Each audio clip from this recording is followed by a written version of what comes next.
Hi everyone, it's Michael from Territory Technology Solutions. Now today I want to talk to you about mobile phone takeovers.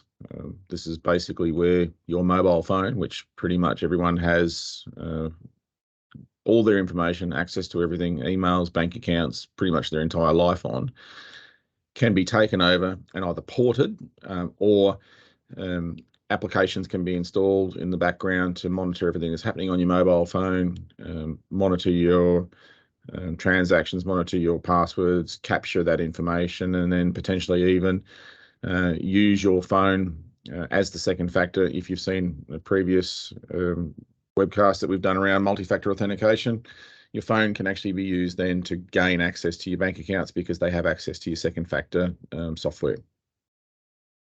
The way that this happens typically is you'll receive an email to your mobile, or to your email account, and within that it contains a link that will allow or prompt you to go to install an application on the phone. Now, the Google Web Store is probably a little bit less secure than the Apple Play Store. Don't ask about. The Google Play Store is probably a little bit less secure than the Apple Store. However, they also have other marketplaces online. Most new mobile phones and most newer operating systems will actually prevent the phone from communicating with any non-approved marketplace. So typically that locks you down to the Google Play Store or the Apple Store. What happens is that these apps are then installed on the phone, and effectively it's command and control. Someone's actually then just monitoring what's happening on your phone. In some cases, the actual phone's been taken over. So if you're using second factor, which is SMS or text, or you've got your password recovery going to a text into your SMS to your phone, by taking that over, what will happen is that they'll try to do password recoveries on your accounts, your bank details, and so forth, and hopefully that recovery information is then sent to your mobile phone. So how do you stop that? Again, if you've seen the zero trust presentation I've done, it's trust no one, trust nothing, validate the information that you've been receiving. So don't just willy-nilly open, click, run. That's bad.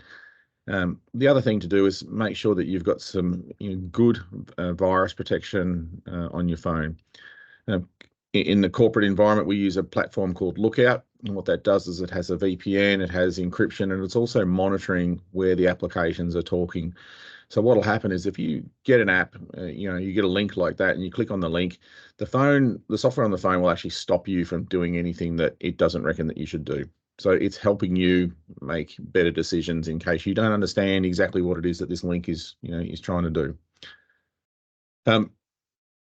What we're seeing a lot of is that it's targeting smaller demographics.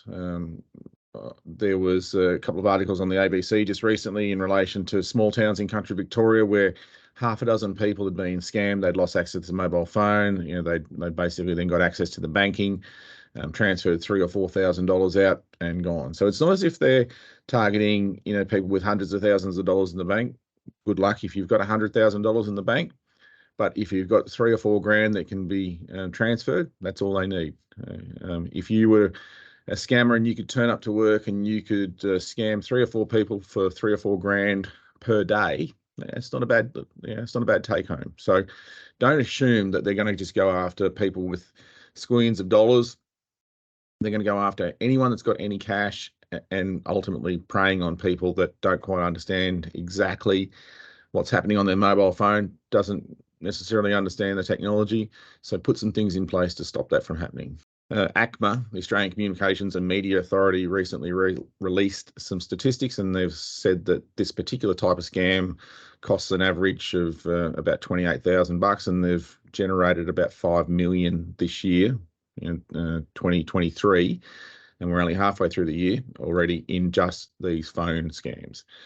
So again, make sure that you've got some good virus protection on your phone. Again, we recommend a platform called Lookout, but anything's better than nothing, and all phones need it.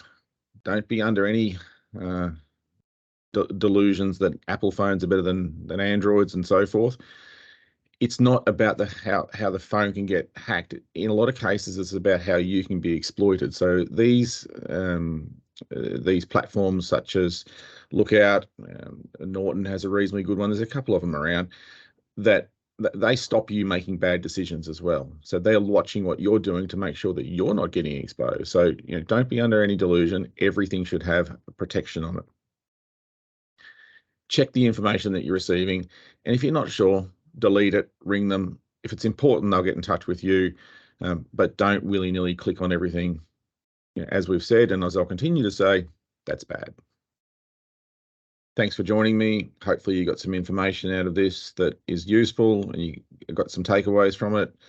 Again, it's designed so that you can pick up a few tips without having to read War and Peace.